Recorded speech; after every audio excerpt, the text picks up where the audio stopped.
The opening 20 minutes of Close Your Eyes, the third fiction feature from Spanish director Victor Erice, and his first film in 30 years, his documentary, The Quince Tree Son, came out in 1993.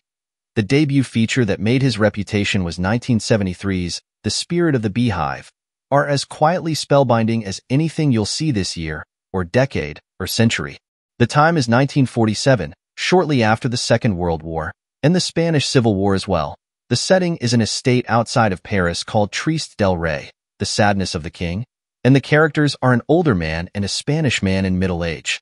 Chess is a reflection of the world, the older man says before he tells the younger of his plight, the disappearance of his now teenage daughter, thought to now be in Shanghai.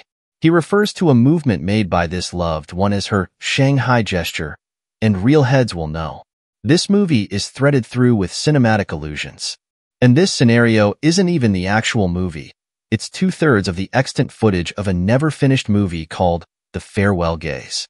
Its lead actor, Julio Arenas, Jose Coronado, a relatively assured figure when we first see him, walked off the set one day after a cut was called and was never seen again.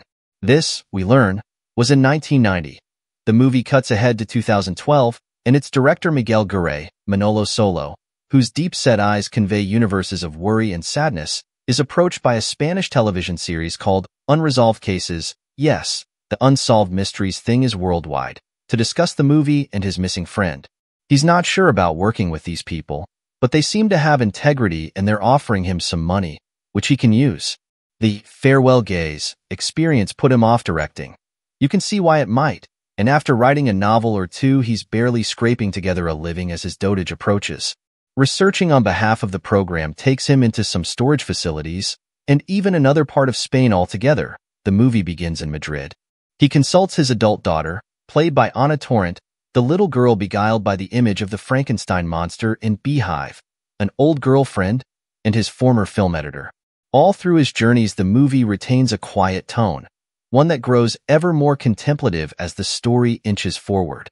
This nearly 3-hour film is likely to be checked off as slow cinema by some, and the descriptor is correct.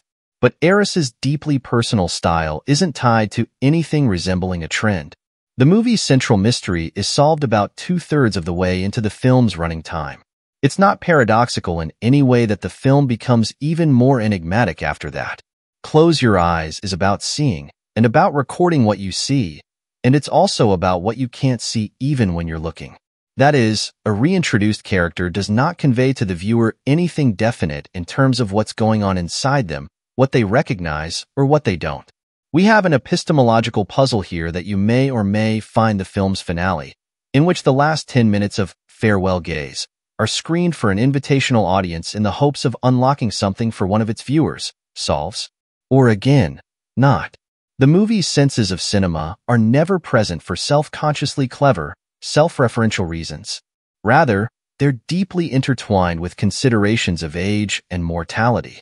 The searching of a now 84-year-old maestro of cinema is exquisitely moving and speaks with an urgency that isn't at all undermined by the film's languid pace.